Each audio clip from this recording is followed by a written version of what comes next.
Aquarius got the Eight of Swords as their advice as well. I think they got the Queen of Cups there. I don't really remember, but I have a feeling. But let's have a look. So you've got a couple of court cards here.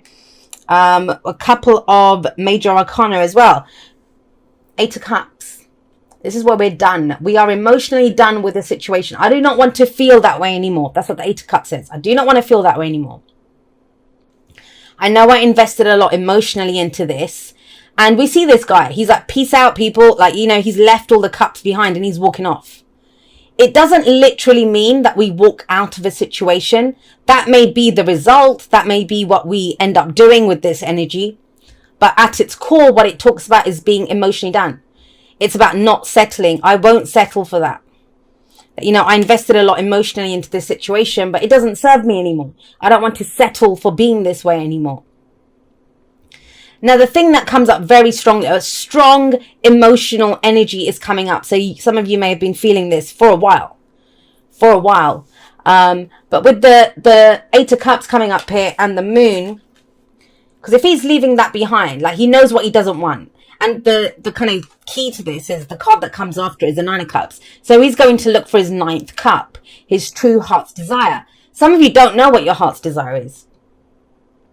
Others of you don't know the path to get to your heart's desire, right? Because we have the Queen of Cups here, who's very much comes from a heart space. And with the Moon here, it's where we look at the path ahead of us, but it's in shadow. And that can be when fears and doubts come up. And there's a strong message here of fears and doubts. You may have heard me say this before, where I do personally believe that instead of 12 signs of the zodiac, there are 6 energy axis, like powers, right? So Leo and Aquarius are 1. That is the energy that comes up. And so it makes me think of that. It makes me think of that who we are. That's our first house. I'm an Aquarius, right? So my first house would be Aquarius. It isn't. That's your rising, but I'm talking about from my sun sign. So first house is Aquarius. My 7th house is Leo. So who I am is Aquarius. How I relate to other people, Leo. Same with you now. Who you are, Leo. How you relate to other people, 7th house, Aquarius. So there is that kind of axis coming in. And what that makes me think of is the 1st and the 7th house. Who we are and how we are in relation to other people. The I am versus the we. And there must be an I before there can be a we. So there's that kind of, that's what's coming up for me very strongly in this message. And who you are is someone that won't settle for stuff that doesn't make you happy, that doesn't fulfill you. But I think you haven't figured out yet how to connect with someone else or what that connection is, where it's going, right? There are fears and doubts around that. Now, in the past, you have the Knight of Swords, and that's interesting that comes up in the past. This may be very specifically, and that's very specific, but it's coming up. This may be conversations that you've had with someone. You know, out of nowhere, you have this conversation because that's what the Knight of Swords can represent. Someone who comes in out of nowhere and they speak their truth and it shakes everything up. Now, I don't usually read court cards as other people. It can be. Obviously, it's a general reading. And yes, the energies can be all us, or they can be how we relate to other people. Because even when we relate to other people, we take on some of that energy, right? Because we're at that vibration with each other. So the Knight of Swords is someone who takes action based on his beliefs. Swords are our thoughts, our beliefs, our ideas, and how we communicate them. So there may have been some communication here, or an idea, or a belief that you now have. And so you're very committed now. You know that you can't stay where you were or keep doing what you were doing, settling. It's not fulfilling anymore. It's not emotionally fulfilling. The Eight of Cups, it's not painful. That's the thing with it. It's not a painful energy because you have nothing emotionally left to give to that situation. You have nothing left to give to it. And your reading is very much focused on, well, okay, I know what I'm done with. Where am I going with this though? Where am I going with this? I have a belief. I have an idea, but where do I take it? That's what this feels like. Now, the card, and the past is last week, last month, last year. It doesn't matter. It comes up to indicate why we are where we are. And the heart of the reading is the focus. It's either what we're dealing with, what we're focused on, what's going on right now. I'm very big on the present being the point of power. That's why we have 3 cards that indicate the present. This one, what we, you know, how we go forward, what we're dealing with. The present and the advice, what we do now. And these are both kind of past energies. And then we have one for the future, because the future can be changed. It's what we're headed towards. And the present is the main energy for this month, or for the period that I read for. Now, the Queen of Cups coming up here, she's a lot about unconditional love. Unconditional love. What she loves. She understands. She doesn't really need anyone. But she's happy to share her love with people and to love people. That doesn't mean you're a doormat and you just keep giving and don't get anything back. That's not what unconditional love is. You've probably heard me say this often. We can only give that which we have. So she loves herself. She knows what her love is worth. That's why she's happy to give it. But you can only keep that which you give. So once you give that, once you express that love, once you come from a heart place, that is what you will attract back to you. She's nurturing, she's loving, she's caring, and she knows how to love. And that's big here, especially if you're going for that 9th cup, right? If you're going for the heart's desire. So that's your focus here. What is it that you desire, Leo? What is your heart's desire? Think you've had an idea or kind of plan around this with that Knight of Swords coming up. And a lot of the readings I've been getting this is very kind of head or heart kind of balance, very chariot-like energy coming up. Even though the chariot's not here, it's that kind of energy. All right, got my head on board. Is my heart on board with this as well? Does my heart want this too? Because it kind of feels like in whatever existing situation is, that plan can't play out the way you want it to. For whatever reason. There's confusion here. There's something that maybe you have an intuition about something, because the moon can very much say that. But it says you can't trust what you see. Whatever you see around you, you're not feeling it. So I seem to have said this for a few signs, but it's that energy of knowing what you want to get out of, yes, 8 of Cups. But what do you want to get into? What is the dream? What are we headed towards? And they represent that head and heart energy of together. It's beautiful energy. And it is a lot around what you nurture, what you care for, what you love, how you feel. Because you got the Empress. The Empress is about growth and abundance. And a lot of you may have been trying to figure it out logically. Well, how do I do this? How do I make this work? What do I say? And all of that. And it's like, take a moment. Let's pause. This is very 5th house energy, actually. I always see the Empress as 5th house, which is your house, Leo. It's the house that Leo rules, right? I kind of get that sense that it's about, well, what do I want to give birth to? What do I want to create? If I'm not happy with how things were in the past, or where I've been investing, my emotions. I was trying to mix together investing and emotions. But, you know, what is it that I want to give birth to then? What am I nurturing and caring? What am I pouring all of this love into? That is the highest vibration of Leo. The highest vibration of Leo. The lowest vibration of Leo is to be in the spotlight, right? But the highest vibration of Leo is to understand that you guys are the sun. You guys are the spotlight. And it's who you put that warmth and that lovely, beautiful, life-giving energy on. Who do you shine that light on? And it's very much, if that's the heart of this. The Empress understands that to get the best out of anything, it takes time. You know, that's why she's represented as the mother. And you see her here holding her baby. It took time for her to conceive. It took time for her to carry that baby. When she gave birth to the baby, then it's about taking care of the baby, right? So it requires a lot of effort, nurturing, love, all of that. But where have you been giving that energy? Because that's coming up here. You're kind of done with something. Right. But that all makes sense. So we've got the 3 of Empress is number 3. We've got the 3 of Coins, 3 of Pentacles coming up here. And that to me talks about, well, where are we going? What are we building? What are we planning for the future? Who do we have? Who's the right people for the job? It's being resourceful, getting the right people for the job as well when that comes up. And you have the 3 of Coins, 3 of Pentacles. And I've told this story before, and you've heard me probably say this a million times whenever this card comes up. But it's around the focus and it's around your purpose. Does it appeal to you from a heart level? Or are you just going through the motions because you think it's the right thing to do? Or is it because you truly feel it? And the story that comes up around this card, I always say, is the story of the 2 stone cutters. There's a guy walking down the street and he sees 2 stone cutters. They're doing the identical jobs. They're both doing the same thing. He goes up to the first one and he says, oh, you know, what are you doing? And he says, oh, I'm cutting stones. He goes up to the second guy and he goes, what are you doing? And he says, I'm building a cathedral. What's the significance of that? The first one's just doing a job. You know, he's just cutting the stone. He's going to get paid at the end of the day, job done. The second guy feels like he's part of something bigger. His work has purpose. He is building a cathedral. You know, he's not just cutting a stone. He is cutting stones, but it's part of a bigger plan. So whatever it is that you're doing now, nurturing, growing, loving, whatever it is, you know, that is about growth and abundance when the Emperor shows up. Is it part of your bigger plan? Is it part of your big picture? And it's almost like in the broad strokes is where you get the answers now.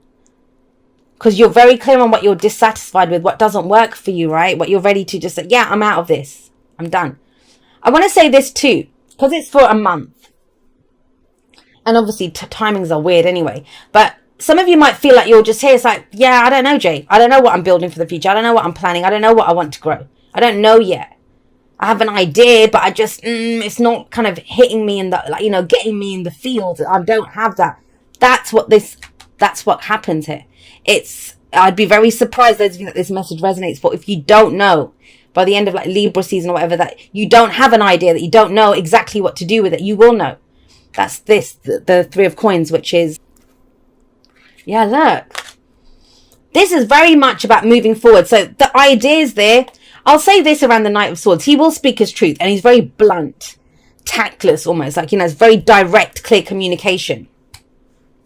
He's known sometimes to come charging in, offload his truth, like does a drive-by with the truth and then rides off again, right? So he can be that way. But this is very methodically building something.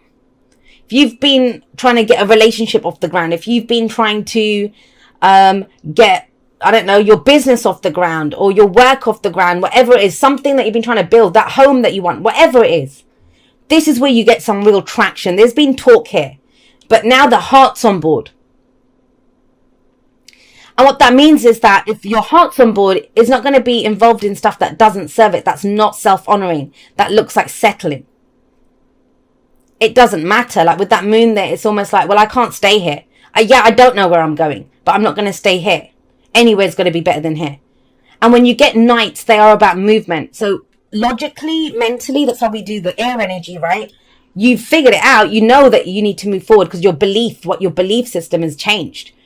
But this is where you actually put in the effort, because with coins or pentacles, it's our physical reality. It's our physical reality. It's the work that we put in. Now, the thing with all of the knights is they progress a situation, as I said. The kings and queens, they sit on their thrones. The pages, they run around, little ones that run around, right? It's the knights that get the real movement going. And the Knight of Coins, yes, he may be the slowest moving knight, but he is still faster than the rest of the court cards. Just the other knights are faster than him. And this is where you start putting in the action. So with coins or pentacles, it's going to be around our physical bodies, right? Our jobs, our work, our businesses, our homes, our possessions, our relationships even. But our investments, our savings. It's time to move on that, to act on that, to grow that. And the beauty of the Knight of Pentacles is that he will show up and he's going to get the job done. So if you've been putting off a plan or a project, trying to figure out, is it time to do it? It feels like the time is now. I know that's Wheel of Fortune, but it's kind of, that's the energy that I'm feeling here, which is it's time to start putting those plans into action. Maybe start working with some other people, whatever it is that you need to do here. The downside of the Knight of Coins, the Knight of Pentacles, is that he can go unnecessarily slowly because he wants a perfect plan. He wants a guarantee. And that's the place where these fears and doubts would come in, because you're not going to see that. The moon very much says that, is that you won't see what's coming up ahead. It's more about, I think you're kind of going into uncharted territory, like you've never been here before. And it's in these spaces that we get the new experiences and we get the real growth. Because any map that you have is of where you've been, right? And this is, you're going into new spaces now. You're not going to know what's there. And so the Knight of Pentacles, in his highest vibration, he's going to make sure that, well, I don't know what steps 3, 4, 5, 6, 7, whatever are, but I can take step 1 perfectly and I can take step 2. I'll figure out step 3 when I get there, but I'm going to see this through to the end. I'll find a way to do this, to complete this, to make it happen. It's the work. It's putting in the real work and effort into this. You're building something big here. And I get it. You know, when you've got knights coming up as well, they're not kings and queens. So it may be that you feel like you're trying to learn something. Your heart is the highest vibration here because it's the queen. she's more experienced and she has more authority than the knights, right? That's why she's coming up with the heart of everything. Trust your heart. Trust what you're trying to nurture. Trust what you feel around this. But then take the steps. Start building it. And if you're looking for guarantees or a perfect plan, trust that you are the guarantee. Trust that you are the guarantee. You're making this. You're nurturing this. You're growing it into what it will be. And you have the Emperor coming up in the future. And the Emperor is about standing in your own personal power. Your own personal power. The Emperor it's going to be one of two bits of advice when he shows up. One, don't be so controlling, right? Because the Emperor, my way or the highway, right? He's in control. He decides. He's the one that has the final call. It's his responsibility. It's his empire. And your life is your empire. But when we get so stuck and wanting to control every facet of how it shows up, we can block out new ways of doing things. So there's that for starters. But the other end of the other thing that comes up around the Emperor is it's about stepping up and taking control. We've got yin energy here. We've got yang energy here. So that's the holding space for this, holding space for the idea, holding space for the feeling, nurturing it, growing it. But then what do we do with that? We take action on it. And that's where the yang energy comes in. And so let's not ignore that. We have the Empress and the Emperor in this reading, the divine masculine and the divine feminine. Now, if this is a relationship, that's wonderful. That's two people who they are perfect partners for each other. It doesn't matter if you're same sex, whatever. It's about the energy, and we all carry that energy within us. There is a partnership here. Especially if you're at a place where you kind of feel like, should I, if that question is, should I wait for this person? Should I stick around here? What do I do? This says you keep building and moving forward with your future. You keep taking those steps and keep doing it. Your person will match you. If they're your person, they will catch up to you. They will match you. That's why these two come up, that partnership. Now, if there isn't, even if that person's not your person, that it does show that somebody will come up. You have a partnership coming up there with them two. I often see them as, I don't know if you've seen the movie My Big Fat Greek Wedding, and it's the night before her wedding or something, and her mum says to her that the man might be the head of the family, but the woman is the next. She decides which way he turns, right? And that's kind of how I feel these two work together. And the way that I've always seen them, so the Emperor's the boss, the father figure, right? And it's almost like, you have that boss who's a right arsehole, like he's a tough nut. He's always on it, and you always think, who would put up with him? And then you meet his wife at the Christmas party or something, and she's like the sweetest, most loveliest person. But they work well together. They I don't want to say complete each other, but they are two halves of a whole almost. Yeah, so it is that completion. They are perfect for each other. Because she's that kind of softer, it's the yin and the yang. Now forget anyone else. This is within us as well. We can't always just be soft. We can't always just be holding space for stuff. It's about taking action and doing something with that as well. She's not going to hold her baby within her forever. She must give birth to it. The outward energy, the yang energy. And that's where the Emperor comes in and takes control. This is stepping into your own personal power. If it's yours, if this is something that you've given birth to, then it's yours, right? Then it's your call on what you do with it, how it grows.